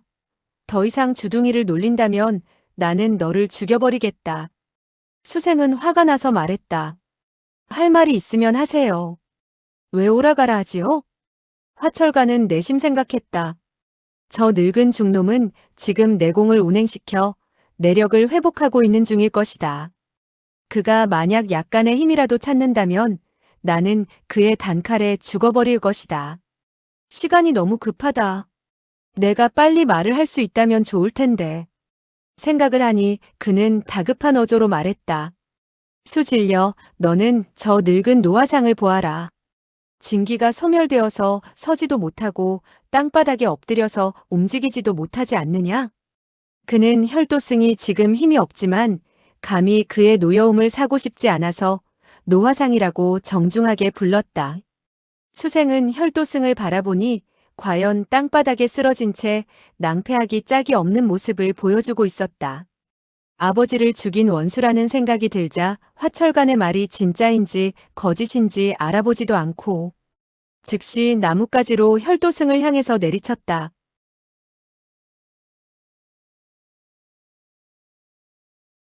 혈도승은 화철간이 계속해서 수생을 오라고 불러대는 소리를 듣자 이미 그의 마음을 추측하고 마음이 초조해졌다. 그는 또다시 내공을 모으려 했으나 단전은 텅 비고 몸은 조금 전보다 더욱 허약해져 있었다. 수생의 손에 들려있던 나무 막대기는 이미 혈도승을 향해 쳐내려왔다. 수생이 사용하는 병기는 장검이었으므로 본래 막대기를 사용할 줄을 몰랐다. 더욱이 아버지의 원수를 갚겠다는 마음이 급해 아무런 규칙도 없이 막대기를 휘두르느라고 그만 겨드랑이 밑에 커다란 빈틈을 노출하고 말았다. 혈도승은 몸을 약간 피하고 손에 들고 있던 화철간의 단창을 내밀려고 하였다. 그러나 내밀 힘이 없었다. 그는 하는 수 없이 억지로 창끝을 수생의 겨드랑 밑에 대포혈을 겨냥하고만 있었다. 수생은 너무나 비분한 나머지 그의 행동을 주의하지도 못하고 다가가 막대로 혈도승의 얼굴을 내리치려 했으나 겨드랑이 밑이 뜨끔하면서 다시 사지에 힘이 빠져 자빠지고 말았다. 그러나 막대기는 계속해서 떨어져서 혈도승의 얼굴을 때려 얼굴 가죽이 벗겨졌다. 혈도승은 막대기를 맞자 기절할 지경이었으나 수생이 넘어져서 꼼짝도 못하는 것을 보고는 의기양양해져서 껄껄 웃으면서 말했다. 이 날도둑놈 같은 화씨놈아. 내 놈이 나의 힘이 쇠진되었다고 말했지? 그런데 내가 어떻게 이 계집의 혈도를 찍을 수 있었겠느냐? 그가 창끝으로 수생의 혈도를 찌른 수법을 화철가는 자세히 보지 못해서 수생이 스스로 창끝에 혈도를 갖다 댄 것은 모르고 혈도승의 내력이 아직 남아있다고 생각했다. 화철가는 급히 말했다. 노 선배의 신공은 대단하십니다. 저와 같은 범부는 우물 안의 개구리입니다. 저는 생각지도 못했습니다. 노 선배님의 이런 깊은 신공은 이 세상에도 둘도 없으며 정말 앞으로도 없을 것입니다. 그는 침이 마르도록 혈도승을 칭찬하였다. 그러나 말소리는 두려움에 떨고 있었다. 혈도승은 비록 잠시 화를 당하는 것을 면했지만 수생이 혈도 찍힌 것은 자기의 손가락 힘에 의한 것이 아니어서 경력이 깊은 곳에 침투해 들어가지 못했으므로 얼마 안 있으면 그녀의 혈도가 풀어지리라는 것을 알고 있었다. 이런 행운은 앞으로는 더 이상 있을 수가 없었다. 그녀가 만약에 칼을 집어 자기를 죽이려고 덤빈다면 이번에 다시 창끝으로 그녀의 혈도를 찍는다고 해도 자기의 머리는 얼굴 가죽이 벗겨지는 것이 아니라 완전히 몸과 떨어질 것이다. 반드시 짧은 시간에 빨리 내공을 회복하여서 그녀의 혈도가 풀어지기 전에 죽여야만 했다. 그러나 내공이란 억지로 끌어올리려고 하면 몸만 해칠 뿐이었다. 그래서 혈도승은 눈밭에 누워서 천천히 내공을 운행하기 시작했다. 이때는 그는 다리를 꼬고 앉고 싶었으나 마음대로 되지 않았다. 그렇다고 눈을 감을 수도 없었다. 세 사람이 자신에 불리한 어떤 행동을 할지 몰랐기 때문이다. 저구는 머리, 어깨, 팔, 발 모든 것이 너무나 아파서 견딜 수가 없었다. 그러니 입을 꽉 다물고 신음소리를 내지 않고 있었다. 그는 어찌해야 할지 갈피를 잡지 못하고 있었다. 수생이 누워있는 곳은 혈도승과 얼마 떨어져 있지 않았으므로 처음에는 매우 당황하고 다급했다. 혈도승은 곧이어 자기에게 손을 쓸지도 모른다고 생각했다. 그러나 한참이 지난 후에도 그가 움직이지 않는 것을 보자 수생은 약간 마음을 놓을 수가 있었다. 수생은 비통하기 짝이 없었다. 체력이 지탱할 수 없자 결국은 정신을 잃었다. 혈도승은 내심 기뻐했다. 잠을 자거라. 잠을 자. 몇 시간 동안 잠을 잔다면 나는 더욱 좋다. 그렇다면 만사가 해결되는 것이야. 이런 한순간을 화철가는 모두 간파하고 있었다. 저군이 마음이 약해서인지 자기를 죽일 마음이 없다고 생각하고 자신의 생사는 오로지 수생이 혈도승보다 먼저 행동하여서 혈도승을 죽이는 길뿐이라고 생각했다. 그런데 수생이 점차 정신을 잃어가자 화철가는 급히 외쳤다. 수질려. 수질려. 절대로 잠을 자서는 안 된다. 이 두 놈의 중놈들이 너를 해치려고 한다. 그러나 수생은 혼미한 상태에서 신음소리만 2번을 냈다. 화철가는 크게 외쳤다. 큰일 났다. 큰일 났다. 빨리 정신을 차려라. 악승이 너를 해치려고 한다. 혈도승은 대노해서 생각했다. 이렇게 외쳐 이 계집애를 깨운다면 위험하기 짝이 없다. 그래서 저군을 향해 말했다. 얘야, 저 늙은이를 죽여버려라. 저군이 말했다. 이 사람은 이미 항복했는데 죽일 필요까지 있겠습니까? 혈도승은 말했다. 그가 어디 항복을 하였느냐? 너도 들어봐라. 그가 떠드는 소리를 우리를 죽이려고 하지 않느냐? 화철가는 말했다. 젊은이, 당신의 사조는 흉악하기 그지없소. 그러니 그가 지금 진기가 모두 소멸되어서 행동할 수 없으니 비로소 당신 보고 나를 죽이라고 하는 것이오. 좀 있다가 그의 내공이 회복된다면 당신이 사부의 명을 듣지 않았다고 당신을 죽일 것이오. 그러니 먼저 손을 써서 그를 죽이는 것이 상책이오. 저구는 말했다. 그는 나의 사조가 아닙니다. 단지 나를 구해준 은혜가 있고 내가 은덕을 입은 것뿐이오. 그런데 어찌 그를 죽일 수가 있겠습니까? 화철가는 말했다. 그가 당신의 사조가 아니라고요? 그렇다면 당신은 빨리 손을 쓰십시오.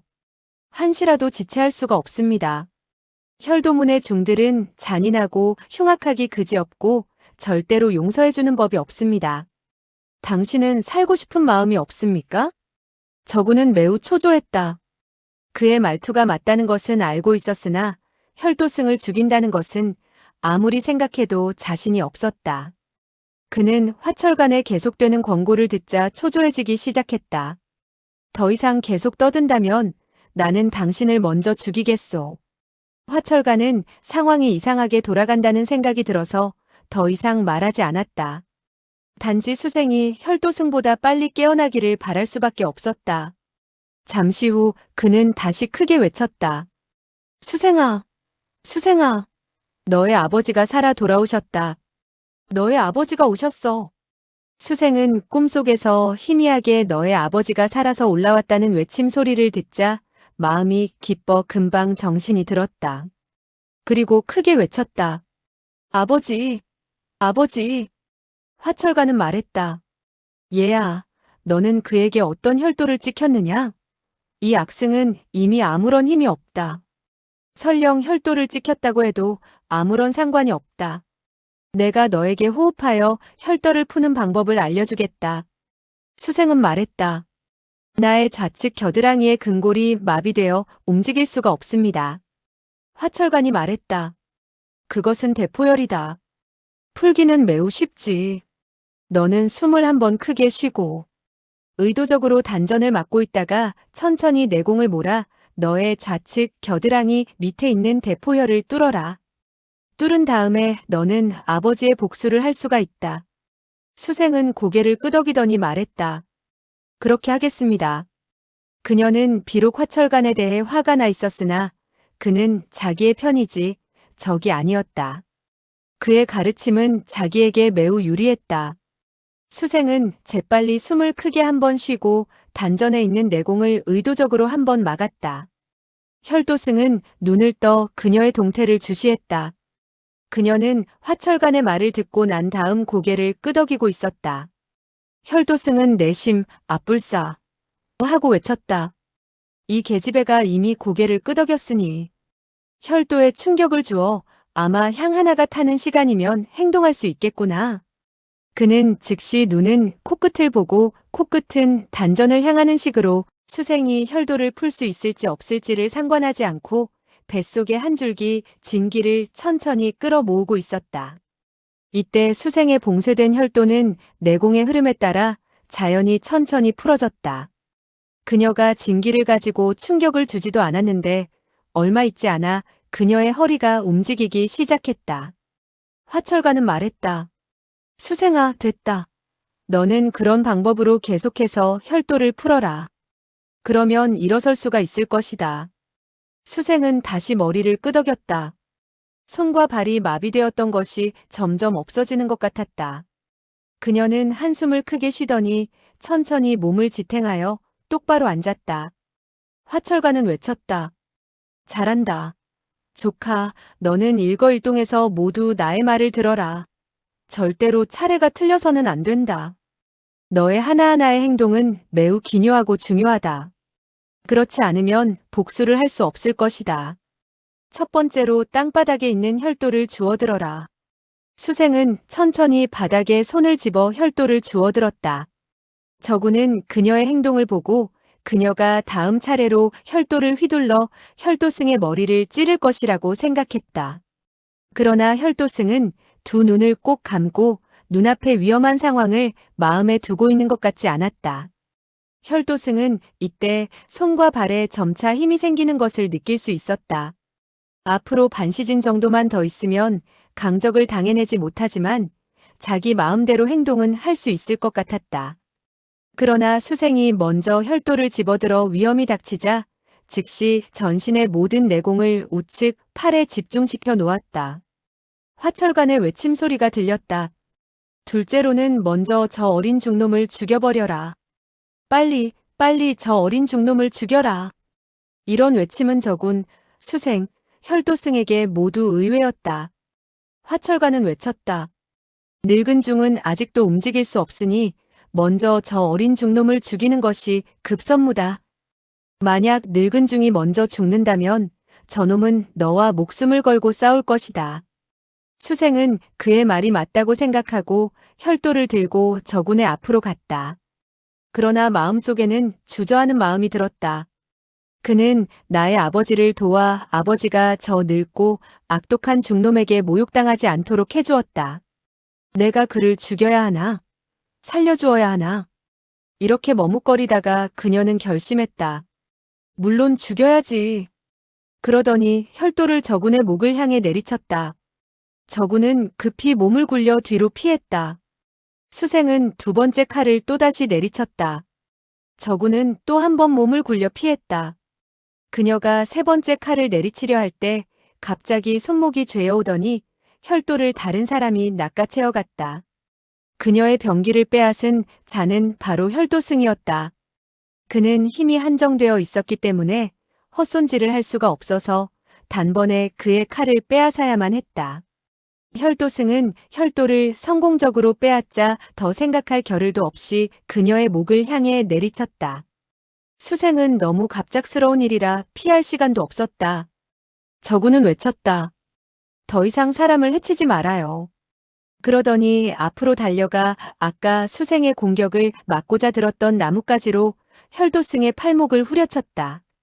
평소의 혈도승이라면 어찌 이 일격이 성공할 수 있었겠는가마는 혈도승의 지금은 몸이 너무나 허약해서 그 나뭇가지를 맞고는 손이 벌어지면서 혈도를 떨어뜨렸다. 두 사람은 동시에 허리를 굽혀서 혈도를 주우려 했다. 저군의 손이 아래에 있었기에 저군이 먼저 혈도에 손이 닿았다. 혈도승은 그러자 재빨리 저군의 목을 잡아 죄기 시작했다. 저군은 숨을 쉴 수가 없자 혈도를 놓고는 용을 써서 혈도승의 손에서 빠져나오려 했으나 혈도승도 마지막 힘을 짜내어서 저군의 목을 조이고 있었다. 혈도승은 이미 저군이 자신을 죽이려는 흑심을 품고 있다고 생각했기 때문에 혈도문의 규칙대로 저군을 먼저 죽이려고 생각했다. 화철가는 한두 시간은 움직일 수가 없었고 수생은 여자이므로 쉽게 대응할 수 있다고 생각하고 오로지 저군을 죽이기 위해서 온몸에 남아있는 힘을 써서 저군의 목을 졸랐다. 저군은 숨을 쉴 수가 없자 얼굴이 새파랗게 되었으며 두 손의 맥이 풀려갔다. 그러더니 천천히 고개가 떨구어져 갔다. 그는 속으로 부르짖었다. 나는 죽는구나. 나는 죽는구나. 수생은 처음에 두 사람이 눈앞에서 싸우는 것을 보았다. 저군이 자신을 구하기 위해서 일어난 사태라는 것을 알았다. 그러나 이 두 명의 악승이 서로가 서로를 죽이는 것이 제일 좋은 일이라고 수생은 생각했다. 그러나 조금 후에 보자 저군의 고개가 떨어지고 반격할 생각도 못하는 것을 보자 자기도 모르게 깜짝 놀랐다. 이 늙은 중이 저 작은 중을 죽인 다음 바로 나를 죽일 것이다. 그렇게 되면 어찌하면 좋을까? 이때 화철관이 외쳤다. 수생아, 이것은 절호의 기회이다. 빨리 혈도를 집어들어라. 수생은 그의 말대로 혈도를 집어들었다. 화철관이 또 외쳤다.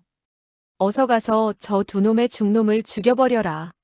수생은 혈도를 거머쥐고 앞으로 몇 발자국 다가가 그 혈도승을 죽이려고 마음먹었다. 그러나 혈도승과 저군의 몸은 한데 어울려 있었다. 이 혈도는 예리하기 그지없는데 단칼에 틀림없이 두 사람을 한꺼번에 죽여버릴 것이다. 이 어린 중이 비록 사악했지만 조금 전 자신을 구해준 은인이라 은혜를 원수로 갚을 수는 없었다.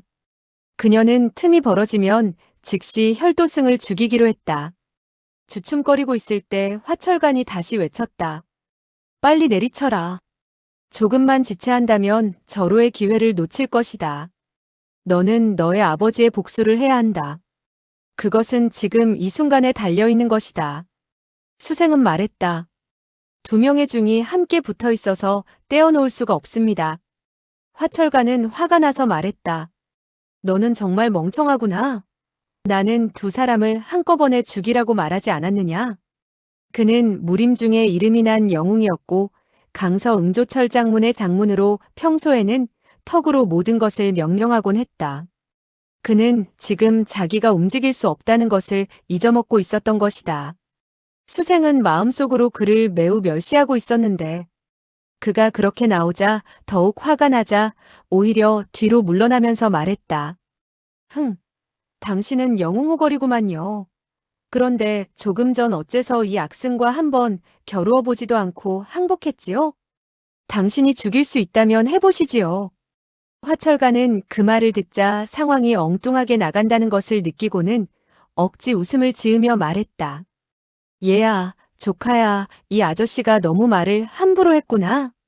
절대로 화를 내지 말아라. 내가 가서 저 중놈을 죽이고 아버지의 원수를 갚는다면 이 일이 멀리 퍼져나가서 그 누구라도 수여협의 효성과 의로움에 찬사를 보낼 것이다. 그가 치켜세울수록 수생은 화가 났다. 화철관을 곁눈질로 보고는 다시 앞으로 나아가서 혈도승의 머리를 겨냥하고 다시 두 번의 칼질을 하려고 했다. 혈도승은 저군의 반항이 약해지자 마음의 여유를 가지고 수생의 움직임을 보고 있었는데 그녀가 다시 등 뒤로 다가오자 침착한 목소리로 말을 했다. 너는 조심해서 내 등에 칼을 꽂아라. 잘못해서 이 소화상이 상처를 입지 않게 조심해라. 수생은 깜짝 놀랐다. 그녀는 혈도승의 극도의 공포감을 느끼고 있었는데 그가 자기 보고 등 뒤를 찌르라고 하자 내심 무슨 흉계가 있으리라고 생각하고는 칼을 내리칠 수가 없었다. 저군은 혈도노조에게 목을 잡힌 후에 폐 속에 모아져 있던 탁기를 내뿜을 수가 없자 탁기는 몸 안에서 좌충우돌했다. 보통 사람이라면 끝내는 질식해서 죽을 것이지만 그는 기절하지도 않았고 전신에 말할 수 없는 고통만 느끼고 있었다. 그는 내심 외쳤다. 나는 죽는구나. 나는 죽는구나. 갑자기 그의 가슴에 바늘로 찌르는 듯한 통증을 느끼면서 몸속에 있던 기운이 갈수록 팽창하고 시간이 흐를수록 더 뜨거워짐을 느꼈다. 마치 솥 속에 증기가 가득 차 빠져나갈 구멍이 없자 금방이라도 폭발하려는 것과 같았다.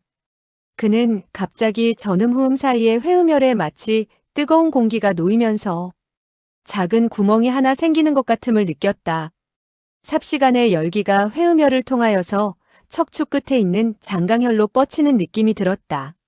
사람 몸의 회음, 장강 두 혈은 불과 수촌의 거리였지만 회음은 인맥에 속하고 장강은 동맥에 속하므로 두 맥의 내공은 절대로 혼합될 수가 없었다. 자기의 몸속에 있던 내공과 몸 밖으로 내보낼 수 없었던 한 줄기.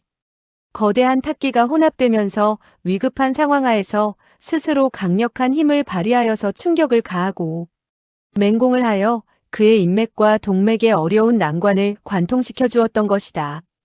이 내공이 장강혈을 통해 들어오게 되자 삽시간의 요유, 양관, 명문 같은 여러 개의 혈에서부터 계속해서 척추를 따라 올라가 등의 인맥과 동맥의 중요혈을 지나서 척중, 중극, 근축, 지양, 영대, 대추, 아문, 풍부, 뇌후, 강간, 후정을 지나서 정수리의 백회혈에 이르렀다. 저구는 감옥에 있을 때 신조경의 기초를 익혀서 그 신법을 잘 알고 있었다. 그러나 이 신조경은 매우 난해한 무공이라서 정전이 지도하고 저군이 평생 동안 노력한다 해도 연마할 수 있을지는 미지수였다. 그러나 지금 생과 사의 갈림길에서 인맥과 동맥이 뚫리면서 신조경이 연성된 것이다. 인맥과 동맥이 뚫렸던 이유는 첫째로 그의 목에 막혀 나가지 못했던 기가 나갈 길을 찾지 않으면 안 되었고, 두 번째로 그가 혈도경을 연마한 적이 있었는데 그것은 신조경의 내공 운행법과 달랐지만 돌파력을 보조하는데 큰 힘이 되었다. 척추를 타고 머리까지 올라온 내공이 백회혈에 다다르자 얼굴에 차가운 감각이 들었다. 이 차가운 기는 이마에서 코로, 코에서 입술로, 그리고 입술 아래의 승장혈에 도달했다. 이 승장혈은 인맥에 속하므로 동맥에서 인맥으로 자연스레 돌아가는 교착점이었다. 인맥의 여러 혈은 모두 몸의 앞에 있었으므로 이 차가운 내공은 계속해서 염천, 천돌에서 천기, 화계, 자궁, 옥당, 천중, 중정, 구믹, 거궐, 상원, 중원, 하원을 거쳐서 수분, 신궐, 기해, 성문, 관원, 중극, 곡골의 여러 혈을 거쳐서 다시 회음혈로 돌아왔다. 그렇듯 내공이 몸을 한 바퀴 돌자 답답하던 기운이 가시고 몸이 편안하기 그지 없어졌다. 내식이 처음 통했을 때는 고통스러웠으나 인맥과 동맥이 통하자 한 번 뚫렸던 길이라 두 번, 세 번째는 아주 빠른 속도로 운행이 되고 순식간에 18번이나 돌렸다. 신조경은 최고의 기공이었다. 그것을 옥중에서부터 연마하기 시작한 이후로 이렇듯 내식이 통하게 되자 그의 경력은 급격히 증가하여서 머리카락도 힘에 설 지경이 되었다. 혈도승은 그의 10손가락 안에 잡혀있는 사람의 몸속에 이렇듯 큰 변화가 일어날 줄은 생각지도 못하고 수생의 움직임에만 신경을 쓰고 있었다. 저군의 체내에서 경력이 급격히 증가하자 그 자신도 겁이 나고 있었다. 그는 좌측 발을 몇 번 걷어찼는데 한 발이 그만 혈도승의 아랫배에 적중하고 말았다.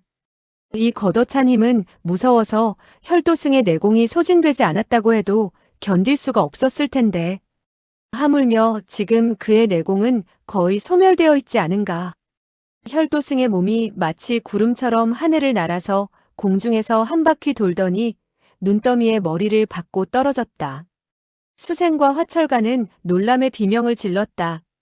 혈도승은 머리부터 허벅지까지 눈 속에 묻혀버리고 발만 눈 위로 나와 있었다.